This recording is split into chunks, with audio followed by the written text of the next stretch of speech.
Hello friends!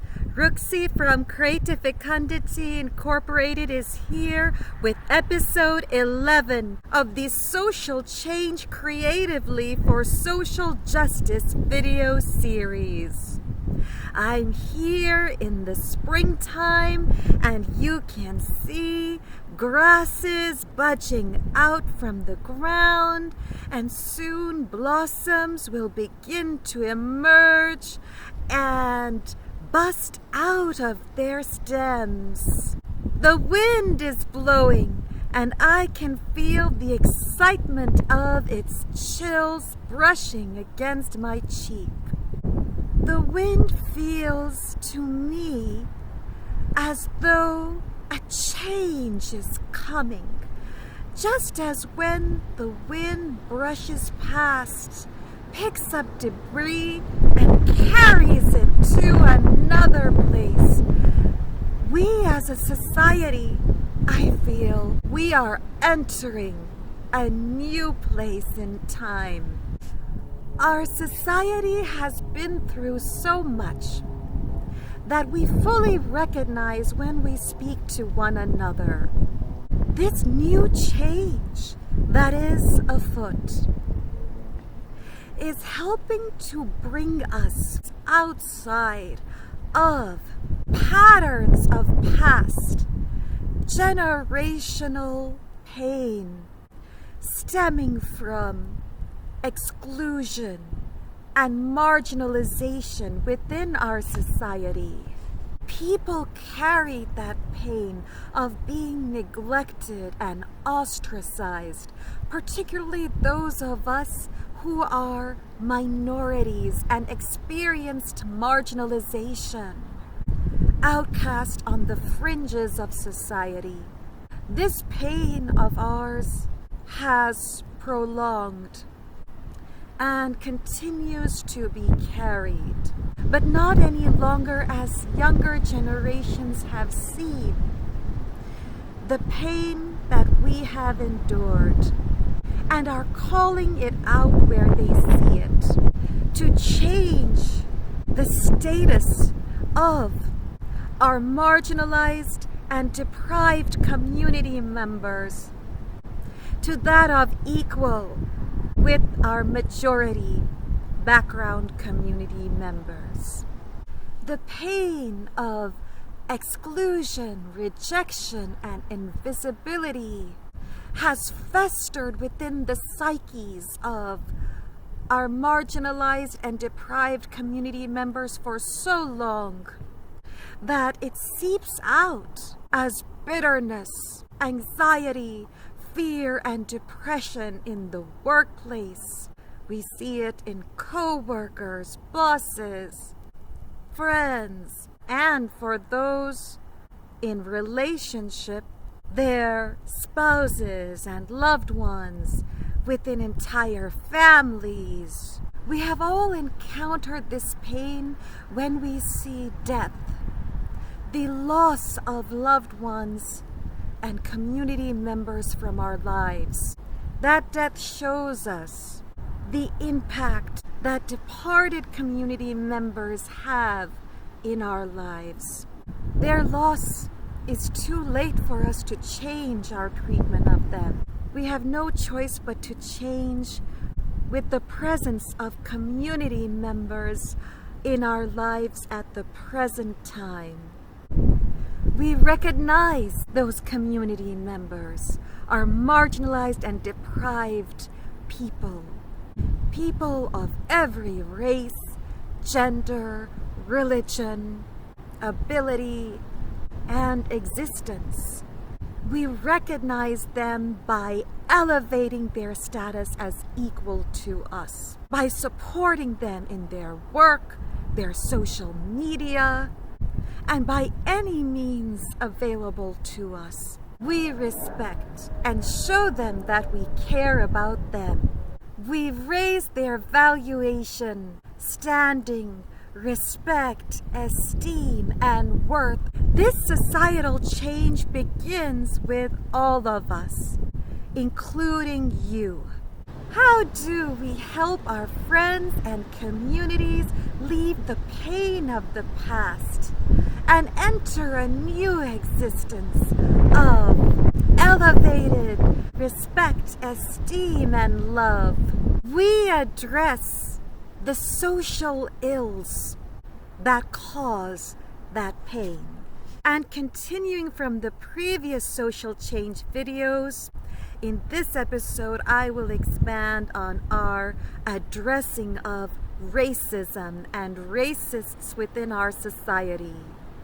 Earlier this year, my family experienced racism within the hospital and healthcare setting. Earlier this year, the discharge planners at my parents' hospital were discharging my parent to a facility nursing home which had received lawsuits because of its mistreatment and neglect of patients, resulting in some of their deaths. I remember it was a time when our voices were constricted by COVID, and we were pleading with the discharge planners not to send our parent there.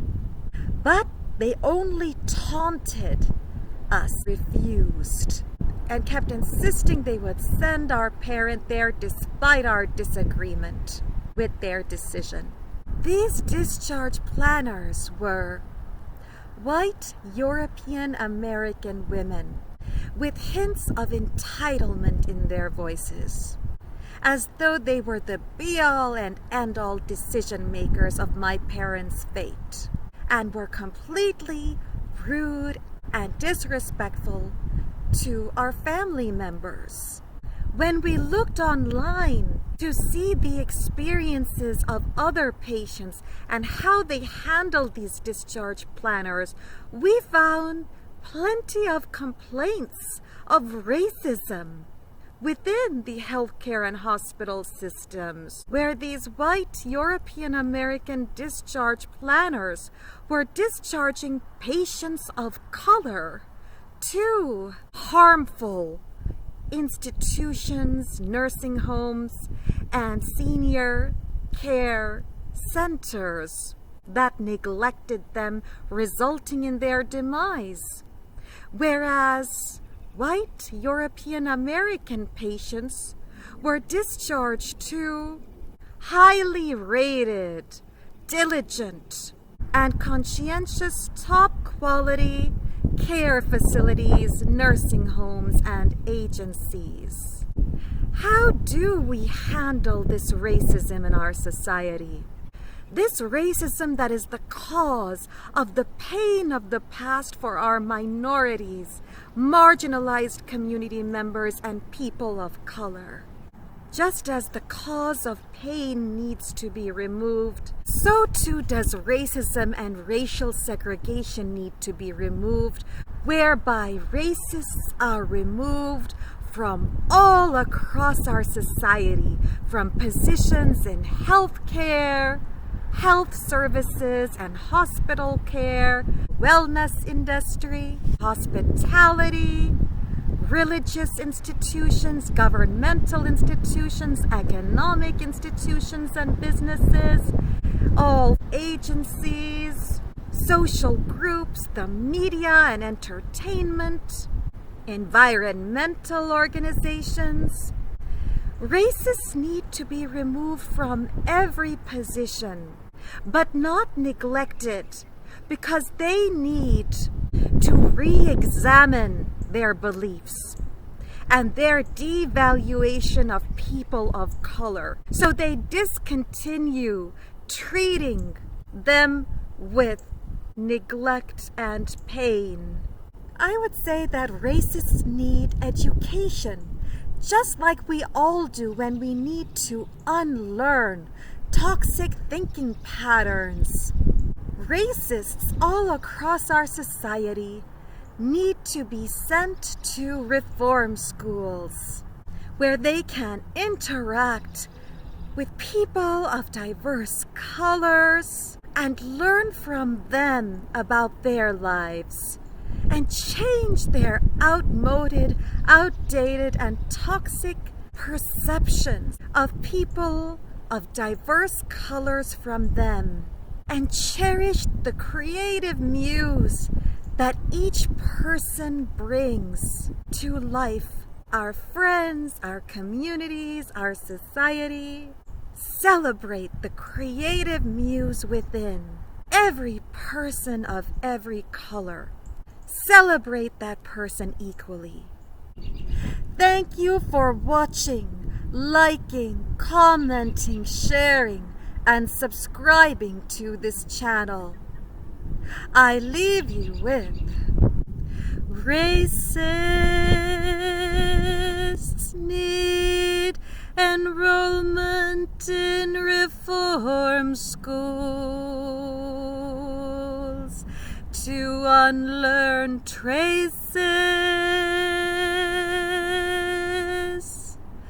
of their divisive segregationist views.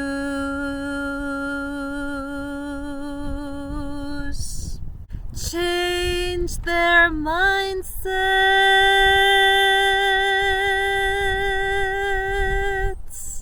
to value people